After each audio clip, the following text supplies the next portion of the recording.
You know the exact moment it happens. It usually comes without warning, a sudden heat rising behind your eyes, a sharp, suffocating lump in your throat, and instantly, the panic sets in. You freeze, you look away, you bite your lip until it bleeds, just to distract the pain. You tell yourself, not here, not now. Don't let them see you crumble, because you know what happens next. You know the look in their eyes, the awkward silence, the pity, or worse, the judgment. For as long as you can remember, you have been told that you are too much, too sensitive, too emotional, too soft for this hard world. They told you to toughen up. They told you to grow a thicker skin. So you tried. God knows, you tried. You learned to swallow the tears. You learned to force a smile when your chest was caving in. You built a dam inside your soul to hold back the ocean. But the water always rises. It always finds a way out, and every time you break down, every time the tears finally fall, you feel that heavy shadow of shame. You ask yourself, what is wrong with me? Why can't I just be normal? Why does everything hurt so deeply? You feel like a defect in a world of stone. But listen to me closely. You are not broken, and you are not weak. That heaviness you feel, that inability to shut off your heart, it is not a flaw. It is a language that most people have forgotten how to speak. Today, we are going to translate it. We are going to walk into the storm, and we are going to find out why your tears are not a sign of defeat, but a sign that you are still alive. To understand your tears, we must first understand your design, because this is not a software error. It is the hardware you were born with. Science has a name for people like you, highly sensitive persons, but that label feels too small, too clinical. It does not capture the storm that rages inside your skin. Think of the nervous system as a net. For most people, the holes in the net are wide. The noise of the world, the stress, the subtle shifts in tone, they pass right through without getting caught. But your net is woven tight, incredibly tight. Nothing passes through unnoticed. You catch everything. You notice the slight hesitation in a friend's voice when they say they are fine. You feel the tension in a room the moment you walk through the door, heavy and thick like smoke. You absorb the energy of the people around you. This is not something you choose to do. It is biological. Your brain is wired to process information more deeply than others. Your mirror neurons, the parts of the brain that allow us to empathize, are firing on overdrive. When you see someone in pain, you do not just understand it logically, you feel it physically. Their grief becomes your grief. Their anxiety vibrates in your chest. You are a sponge in an ocean of oil, and eventually, you become saturated. This is why you cry easily. It is rarely about the specific moment. People tell you, why are you crying over a commercial? Why are you crying because someone looked at you the wrong way? It seems disproportionate to them. But they do not see the invisible backpack you have been carrying for miles. Imagine a cup of water. Throughout the day, drops are falling into your cup. The traffic noise. Drop. The rude comment from a stranger. Drop. The worry about the future. Drop. The sad song on the radio. Drop. For a person with a less sensitive system, these drops evaporate. But for you, every single drop stays. The level rises, higher and higher and higher, until the water creates a surface tension at the very rim. It is trembling, holding on by a thread, and then, one small thing happens. Maybe you drop your keys, maybe someone cancels a plan, a tiny drop falls, and the cup overflows.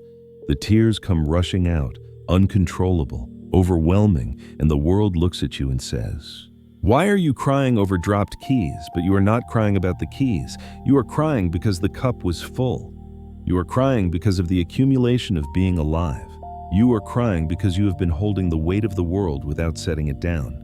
This is crucial to understand. Your crying is not a sign of fragility. It is a safety valve. Your body is smarter than your ego.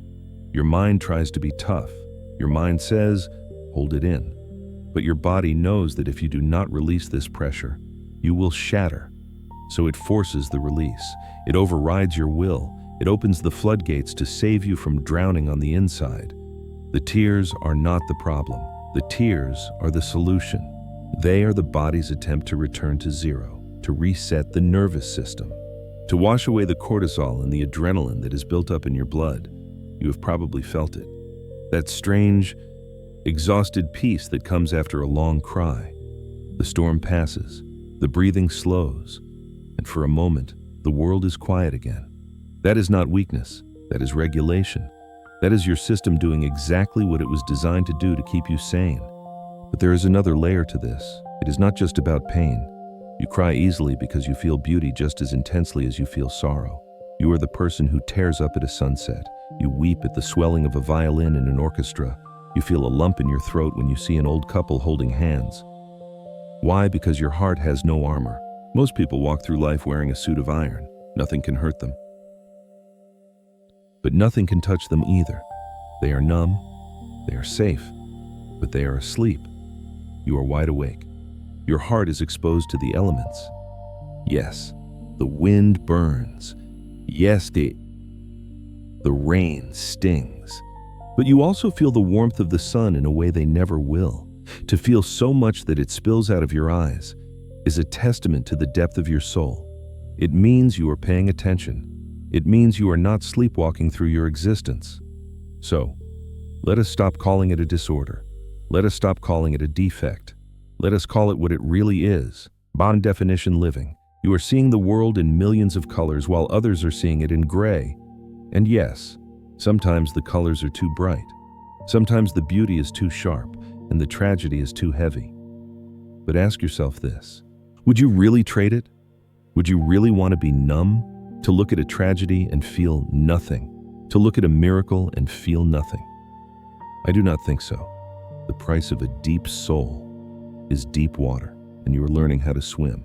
Now we must dismantle the greatest lie you have been told, the lie that silence is strength, and that emotion is weakness. Look around you. Look at the people who never cry, the ones who pride themselves on being unshakable. They wear their stoicism like a badge of honor. They think they are statues, timeless and unbreakable, but statues crumble. Statues crack, and when they do not just break, they shatter. Those who refuse to cry do not eliminate their pain. They bury it. They push it down into the basement of their subconscious. They lock the door and throw away the key. But the thing about buried emotions is that they do not die. They rot. They fester in the dark. They turn into anger, into bitterness, into addiction, into a numbness that slowly eats away at their ability to feel joy. They become calcified, hard on the outside, but hollow on the inside. Is that the strength you want? Is that the victory, to be a graveyard of unexpressed feelings? Now look at yourself. You do not bury the pain. You face it. When the wave comes, you do not run. You let it hit you. You let it wash over you. And yes, it knocks you down. It leaves you gasping for air. But then, the water recedes, and you stand back up. You are cleaner. You are lighter. You have processed the trauma that others are still carrying around in their bones. This is the true essence of Stoicism. People misunderstand the Stoics. They think Stoicism means having a heart of stone. But Marcus Aurelius, the philosopher king, lost children. He faced betrayal. He faced war. He did not pretend these things did not hurt. He wrote about them. He felt them. Stoicism is not about the absence of emotion. It is about the courage to accept reality as it is. And sometimes, the reality is sad. Sometimes, the reality is overwhelming. To cry is to acknowledge the truth of the moment. It is the ultimate act of honesty. To hold it in is to lie. It is a performance for an audience that does not care about you. So who is the brave one, the actor wearing a mask, or the warrior who takes off the armor and shows their scars? It takes a terrifying amount of courage to be soft in a harsh world. It takes guts to let tears fall in a room full of dry eyes. You are doing something most people are too terrified to do. You are feeling. You are refusing to become numb. You are refusing to let the world turn you cold. Think of water again. Water is soft. It yields. It flows. But over time, water cuts through rock. Water shapes the canyons. Water destroys obstacles that are rigid and unmoving.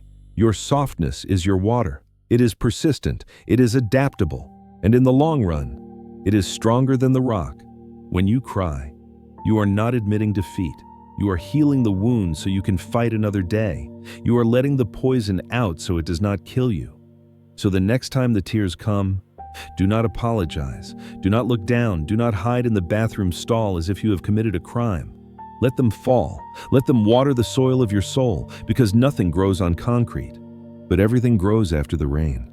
So, where do we go from here? How do you exist in a world that is too loud, too bright, and too sharp? You do not change who you are.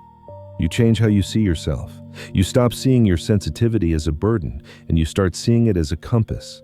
Your tears are telling you what matters. They are pointing you toward what is real. If you cry easily, it means you are connected to the pulse of we. It means you have a gift that cannot be bought. Empathy, true, raw, unfiltered empathy. And in a world that is becoming increasingly artificial, increasingly disconnected, that gift is rare. It is necessary. We need people who feel. We need people who are not afraid to be broken by the beauty and the tragedy of existence. So keep your heart open. Yes, it will hurt. Yes, you will bleed. But you will also love deeper than anyone else.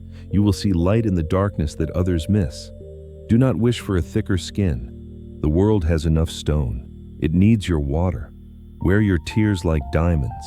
They are the proof that you are human. They are the proof that you are here, and that is enough. If this resonates with your story, share it in the comments. I read them, and I see you. Until next time, take care of your mind.